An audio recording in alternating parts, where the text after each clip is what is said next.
This is Michael, Rockin' Boxing Commentary, and I'm back with some more boxing. Okay, today I want to talk about the good old days. When I was a teenager growing up in the 1980s, and how it compares to today. Now, if you've watched my videos, you know I'm a huge boxing fan, but especially heavyweight boxing. I tend to be much less interested in the lighter weights. Now, there was an exception to this back in the 80s because there was an incredible golden age with welterweight, well, let's say lightweight through middleweight boxers.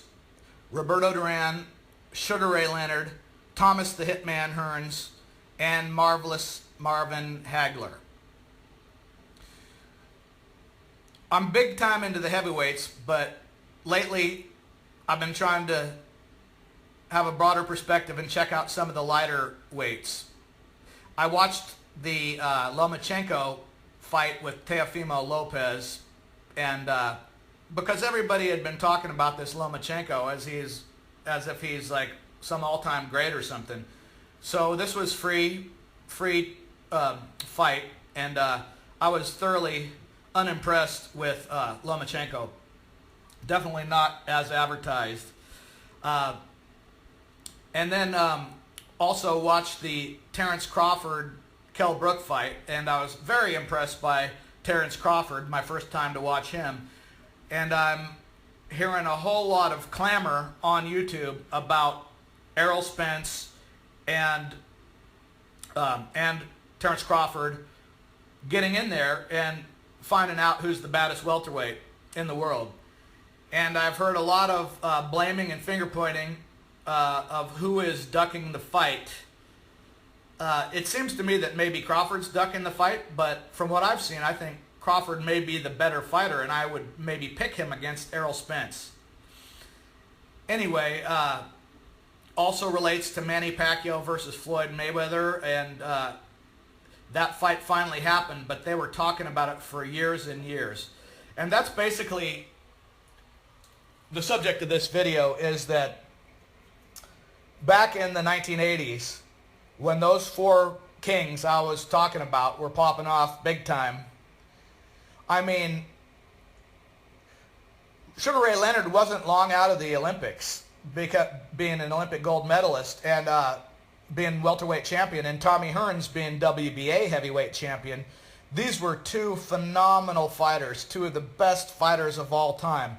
And you know what? When they were hot, they got right in there. They got right in there and had an epic fight that the fans wanted to see. They gave that to the fans.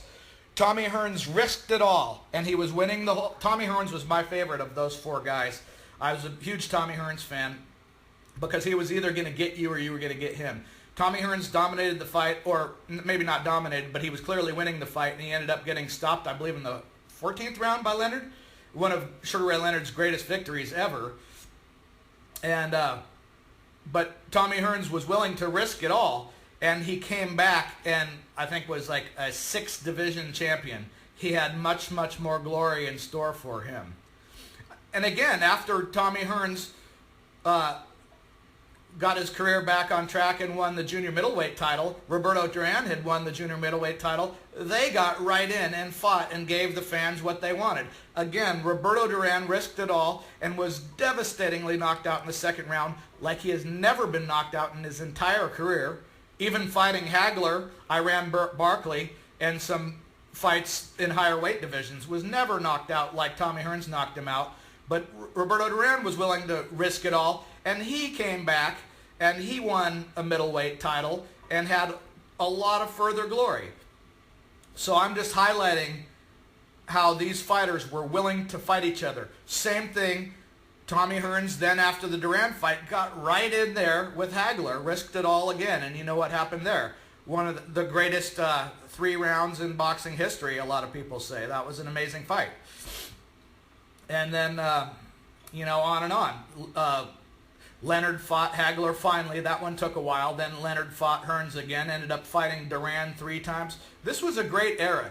These boxers were not, they were in it for the money, but they were also even more so into it for the glory and the legacy.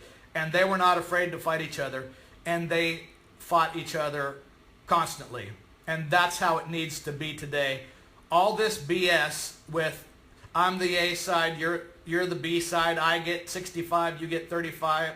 They need to get on down the road with that and make these fights. I think that's about all I have to say on this subject. But please leave your comments. That was the era that I wish it was like now. Rock and Boxing Commentary. Subscribe, like. See you next time.